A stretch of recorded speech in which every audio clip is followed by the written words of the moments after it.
हा blouse boat neck करायचा होता आणि घागऱ्यावरचा ब्लाऊज करायचा होता. तर 4 इंचाचा असा वरच्या साईडला नेक आणि खाली 2.5 इंच, मध्ये असा 2.5 इंचाचा गॅप घेतला आणि खालच्या बाजूला जेवढी बॉर्डर उरत होती हाताला लावून तेवढीच बॉर्डरचा स्पेस घेतला आणि असा शेप देऊन घेतला. आता ती बॉर्डर उरली, ती बॉर्डर आपल्याला डिझाईन करण्यासाठी यूज करायचे. तर हे मी कट करून घेतलं आणि असं शिवून घेते आहे.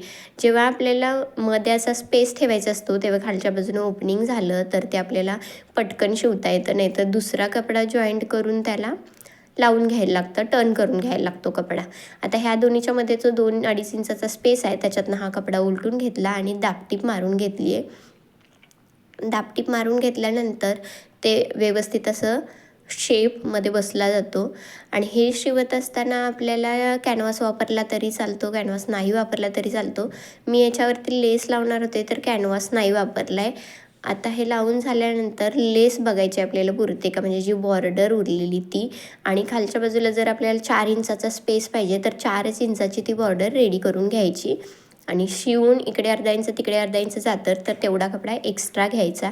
आता ही रेडी झालेली पट्टी त्याला साईडून अशी शिलाई मारून घ्यायची आणि साईडला ओरलॉकही करून घ्यायचं, जेणेकरून तो तेवढाच तुकडा खिसकला जाणार नाही शिवल्यानंतर.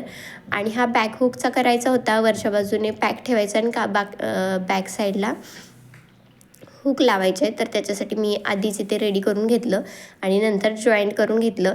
तर हे बोटनेक ब्लाऊज आहे. बोटनेक ब्लाऊजचं कटिंग कसं करायचं, प्रिन्सेस कटचं कटिंग कसं करायचं त्याचाही मी व्हिडिओ टाकते, तर तो तुम्ही नक्की पहा. आणि ह्याचा फ्रंट साईज स्टिचिंग पण बघा. जर तुम्हाला हे सविस्तर व्हिडिओ हवे असतील तर मला कमेंट करा. कमेंट केल्यानंतर मी टाकेन. असे मोठे व्हिडिओ टाकले तर कोणी बघत नाही एवढे, म्हणून मी टाकत नाही आहे. पण ह्या सगळ्याचे व्हिडिओ लाँग पण असतातच, तर ते हवे असतील तर मी टाकत जाईन.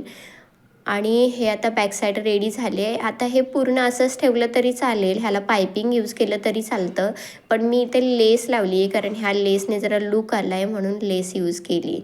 आता ह्या लेसच्या लावताना परफेक्ट मॅचिंग असा धागा लावायचा, कारण परफेक्ट मॅचिंग नसेल तर ओळखून येतं की ही लेस वेगळी लावली आहे. बॅकटक्स मारून घ्यायचे लेस लावायच्या आधी आणि नंतर लेस जॉईन करायची. हे लेस लावून घेतोय तेव्हाच इथे डबल शिलाई मारून घ्यायची लेसवर आणि कोपरा आला की तिथं नेमका पॉईंट निघला पाहिजे अशी ती लेस फोल्ड करून घ्यायची आणि मग त्या कॉर्नरवरून शिवून घ्यायचं.